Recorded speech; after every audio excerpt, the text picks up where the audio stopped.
Hello, people of the internet. My name is JD Shadow with an update to our players. This is the update about the Gran Turismo 7 debacle that's been going on for the past week or so. And everybody's been talking about this. Everybody's been discussing this, whether or not you are having your heels dug into this or whatever.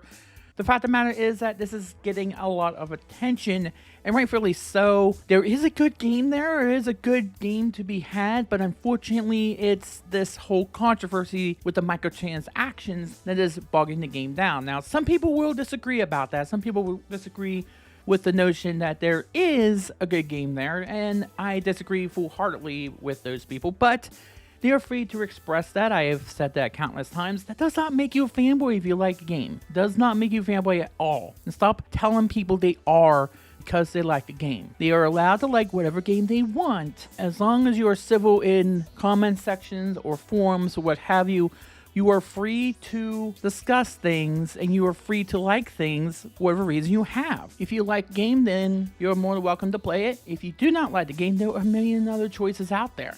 But don't shame other people for liking something that you do not.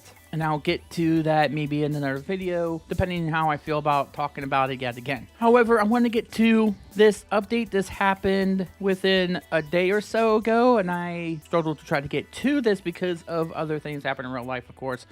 However, let's get to this particular update from Kaz saying, "Thank you for your continued support and feedback on Gran Turismo 7. Your voices have not gone unheard. I would like to apologize for the frustration and confusion caused last week with our updates, which resulted in not only a server outage but also adjustments to the in-game economy which were made without a clear explanation to you all. Before I go any further, I do want to specify that that was the main problem that this particular update had, And it's something that Sony has had trouble with doing, is to inform people what's going on. I say this is a problem that has a long history with Sony, stemming from the days of the PS3 outage for a little bit. If you remember who GeoHot was, you'll no doubt know what was going on there. And by the way, I stand by what I had said some time ago, in which that was a mess and a half, and Sony did the wrong thing there. However, there was a outage that happened a little bit after that had nothing to do with the GeoHot situation, and Sony for a long time didn't say anything and left people speculating. And some people were trying to defend them, saying that it was to make sure that no one got any information to hack them further. You can inform people without jeopardizing or compromising the security of your product or your service. You can keep people informed and still keep it safe. So that was not an excuse. Anyway, that is the main reason why we were so upset and so frustrated, because there was no communication. So maybe this is them saying that, hey, we screwed up there. And yeah, they did. We know that this is not the Gran Turismo experience you expect, and we will making a goodwill gesture in the form of a credit ticket worth of 1 million credits available to those players who may have been affected. You will see this hit your account shortly. Make sure you log into the game before 25th of April to redeem the ticket, and I have already done that. The update previously deployed was intended to rectify an issue with inconsistent reward payouts within some of the World Circuit events, but to re-establish the intended balance and provide more accurate rewards based on time investment and completion, it was necessary to recalculate the reward system as a whole. That's not what people got from that update, though. That's not what people had. What they thought was going on is that they were getting nerfed across the board in order to push the microtransactions. That's what they thought. And because there was no communication, as I said, this all goes down to a complete lack of communication of what was happening. People were left to speculate. People like myself, people like Rich Review Tech USA, and of course, you know how I feel about some of his opinions about the game. People on the subreddits, and of course, you all know they're going to speculate, and you know there are some people on those subreddits who are never going to be happy no matter what you do. And you're going to give them that ammunition to go along with what other ammunition they already have, and ammunition they just completely make out of thin air. So yes, this is something you should have been able to communicate with people. This is something that people thought was a scam waiting to happen. Something that you were pushing and then turn around saying something completely different. You can't have your cake and eat it too here. Now, here we go. We're going to talk about some of the changes they're going to make, and I'm going to go through these one by one here. To improve the player experience, we will be rolling out a considerable update in the beginning of April.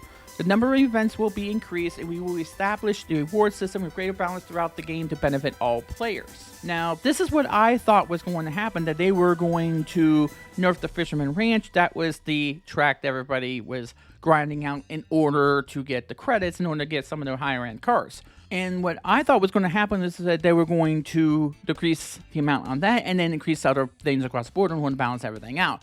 That's not what happened there. What happened there is that they nerfed that and refused to do anything else with the credit system. And plus, there were some cars that were priced far beyond the wallet limit for in-game rewards. That made people a lot more suspicious about things, about what was really going on. So here we go. Changes that will come into effect at the beginning of April. Here we go. We're going to talk about these.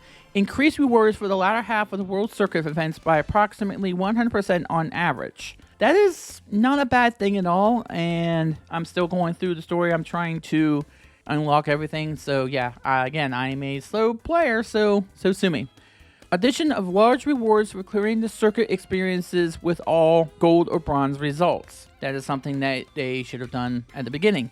Increase rewards for the online races. They might be encouraging the multiplayer stuff. What about the single player, though? Addition of 8 new 1-hour endurance races events to missions. These will also have larger rewards. They should have larger rewards, and the ones that are longer races should have better rewards as a direct result. 1-hour endurance races, though. Wow, that's a lot of racing. I didn't even realize they could actually pull that off. Increase the player wallet upper limit of non-paid credits from 20 million to 100 million. Now, here's the reason why I've heard that this happened in the first place. GT Sport had that limit of 20 million credits, rather. And they didn't need to up that limit because at that point in time, I assumed, because I didn't play GT Sport, I thought that was not a real GT game. They didn't need to raise that limit because there was really no cars that were above 20 million, I think. Somebody might be able to confirm or deny that, but as far as I'm aware, they didn't really need to do that. But when GT7 hit, now we need a increase of the limit, but they put that straight over without really knowing that they had to do that, or didn't really care that they had to do that. But when GT7 rolled around, they just ported that straight over without realizing that they may have to increase that because now you have cars that are exceeding that limit because you're trying to price them as they were real life. Now, I'm not sure how they would do that. I'm not sure why they would do that.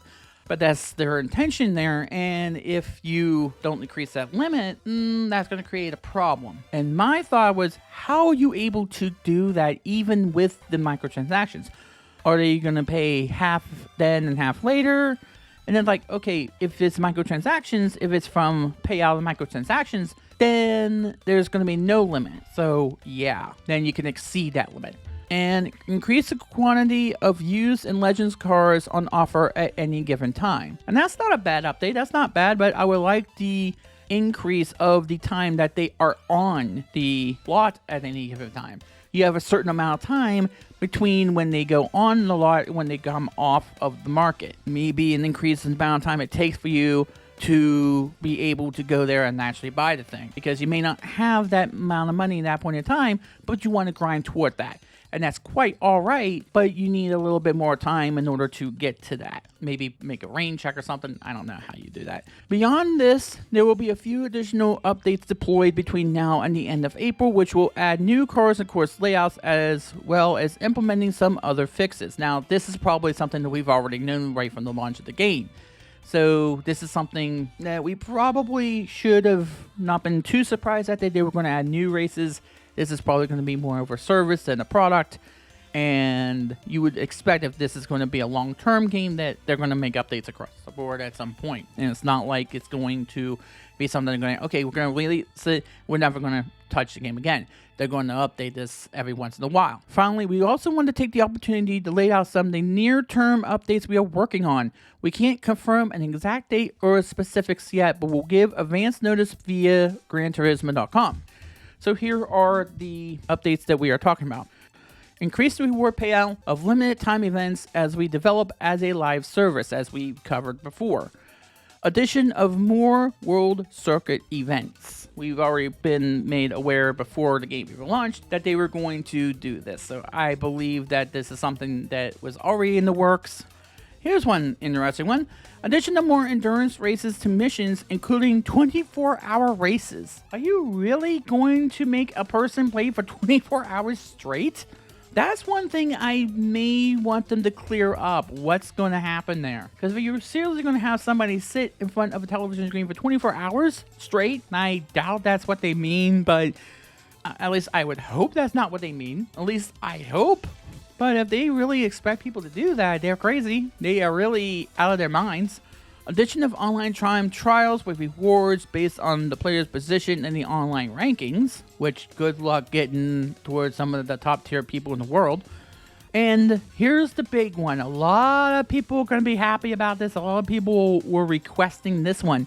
Being able to sell cards. You have no idea in the subreddit right now how many people have been clamoring for that. Why this was never in game to begin with. And I got an interesting reason as to why, interesting theory as to why.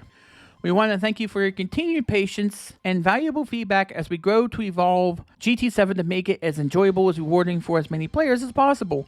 We always want to keep communication lines open with our community so that we can work together to build the best racing experience possible. And of course, there's the fine print about the million credit thing that they're putting out the compensation. Basically saying you have to be there, log in, and claim it before the time is up. And if you have not done so yet, I implore you to do that. So yeah, that is the long and short of it. We went through the entire thing. So here's the thing about what I believe about this. First of all, these are good communications, and it remains to be seen when they will employ that or deploy that employee, and what this will do for the game. Now, you shouldn't have to run just one race over and over and over again with the control taped down in order to get credits or grant credits or whatever you want. You should also have good compensation based upon the amount of time you put into a particular race or how hard a race was to win or to place at in order to get the purse that you are desiring. And you should have a prize purse that is reflective of the work you've done in order to achieve that goal. Now, there are some other changes that they can do. Of course, the fact that most of the game is always online and you have to be online in order to play most of the game is a really big situation that still needs to be addressed. Some people still are not happy about that, and there are some fixes and some additions that I would like to see. One of them has to do with the way the menus work, and I shouldn't have to press circle on my controller a million times in order to get back to the pavilion because I'm stuck in the race list of different single player races that I'm eligible for, and the stat sheets is just a bunch of stats that to a regular player that's not really a car enthusiast, that's just a bunch of numbers that mean nothing to people. And then they'll go into a race, they'll get out or spin out in a race, and they'll wonder what happened, and it would end up being there's something you had to do, and that's that sheet that's required in order to make sure that doesn't happen, and they don't know what they're doing. So maybe a bit of explanations of what exactly everything is supposed to do, like what they have when you buy the parts, would be good for that, so you don't waste your money buying something you don't really need in that GT Auto shop or in the parts store. There's some other things that have nothing to do with this, but my take is that this is a step in the right direction. Now, this could be from consumer feedback, of course, some anger of what happened there. This is partially something they've probably always planned on doing at some point, and maybe this highlight the need to do so right away. And hopefully these updates come sooner than later. One is planned to be in the beginning of April. We'll see how that turns out. And my main theory is why this happened in the first place is maybe because they ported a lot of things over from GT Sport and didn't think things through. Maybe that was the reason why they had this problem. You see that the HUD is more or less the same as it was in Sport, and thus maybe that's the reason why we had that limit that we did, because they just ported a lot of things over from Sport and didn't really fix things to be able to fit in this new world we have. But this is partially something that should have never happened to begin with. They should have thought things through a lot more.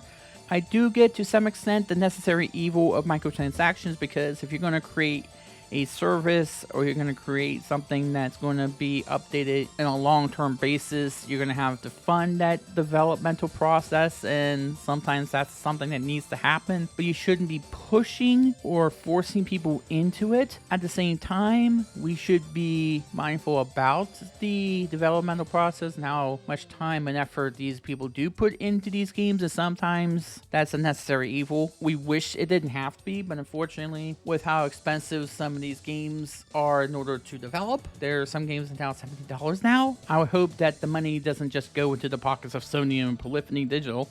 I hope they just go to the people who are able to provide these updates and to develop these games, and so they can have food on the table and clothes on their backs and roofs over their heads. They should not have tried to do one thing and then try to say another.